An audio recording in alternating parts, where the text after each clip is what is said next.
राम भगवान को का नाम सब जानते हैं ना कि नहीं जानते हैं? राम भगवान का ससुर था जनकपुर में राजा जनक। राम भगवान का ससुर था जनकपुर में राजा जनक।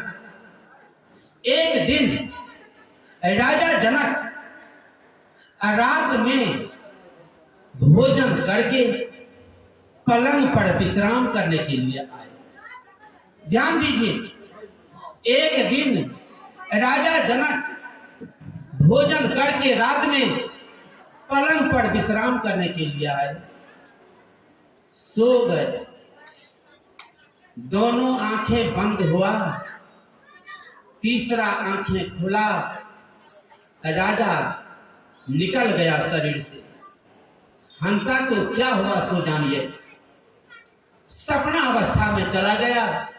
राजा ने क्या देखा कि हमारे राज पर दूसरा देश का राजा चढ़ाई कर दिया है और दोनों तरफ से मार काट हो रहा है, खून का धार बह रहा है। अंत में राजा जनक का हार हो गया और दूसरा राजा का जीत हो गया। राजा जनक जीता हुआ राजा के कब्जा में आ गया। राजा जनक को उल्टा बांध के आगे में खड़ा किया सपने में। राजा जनक जनकपुर का राजा था। राम भगवान का जो ससुर था, सीता का जो पिताजी कहलाया। समस्या हो गया, उल्टा बांध बंधा है।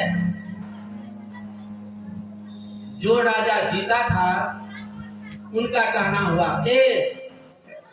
राजा जनक बोलो, अब तुमको मार दिया जाए या छोड़ दिया जाए?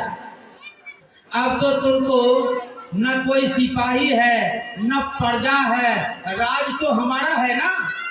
बोलो, तुम अकेला बचा है, तुमको मार दिया जाए?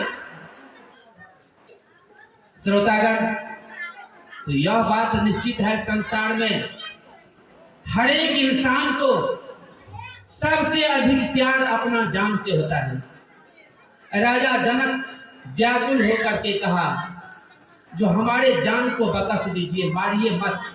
राजपाट तो आप ही का हो गया, हमको मारिए मत, जान छोड़ दीजिए। जीता हुआ राजा जो था, उन्होंने कहा राजा जनक से, सुनो, तो तुमको छोड़ूंगा एक शर्त पर, तुम यहाँ से भागो। जहां तक हमारे राज का सीमा है, सीमा के अंदर में कहीं पर पानी नहीं पीना, कहीं पर अन्न ग्रहण नहीं करना, और सीमा पार होकर के जब दूसरा राज में चला जाएगा तब जो खाने पीने का होगा सो खाएगा पिएगा।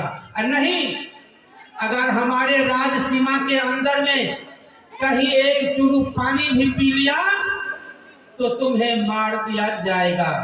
सिपाही भर्ती है। राजा जनक के पीठ पर सिपाही भर्ती है। राजा जनक भाग रहा है। देखिए, एक दिन सबके साथ यही गति होता है सपना में। राजा जनक भागा, सिपाही पीठ पर है। राजा जनक के पैर में जूता चप्पल भी नहीं है, पैर से खून बह रहा है, प्यास से मन व्याकुल है, अन्न के लिए तड़प रहा है, लेकिन डर से खा नहीं रहा है, केवल भाग रहा है। सफर लंबा हो गया, भर दिन भागते थे, भर दिन चलते थे, और जहां पर रात होता था राजा वहीं पर हर रात समय बिताते थे। देखिए, यही विधि से बासा गए,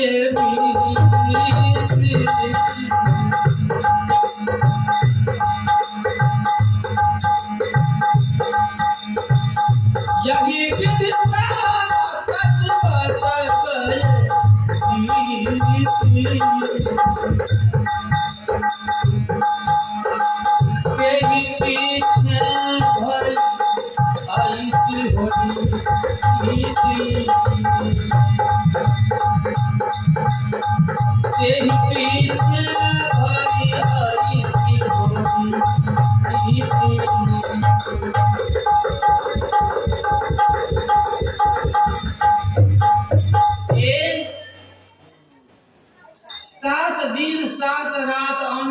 के बिना राजा को भूखा प्यासा रहना पड़ा।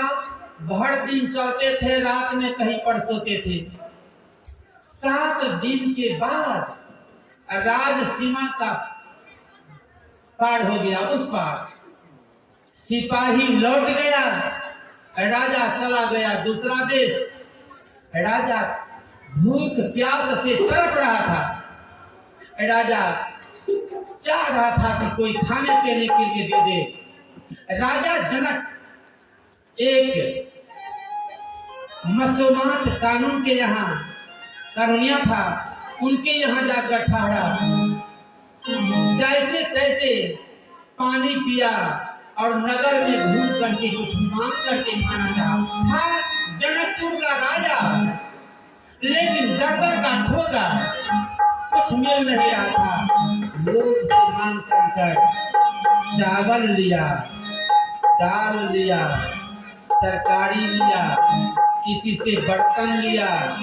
जमीन पर गाछी में जमीन को खोद कर चूल्हा बनाया, उस पर बर्तन को रखकर लकड़ी तोड़ कर लाया, जलावन बनाया और एक बर्तन में पानी, चावल, दाल, तरकारी, नमक सब कुछ देकर के खीर भी तैयार कर।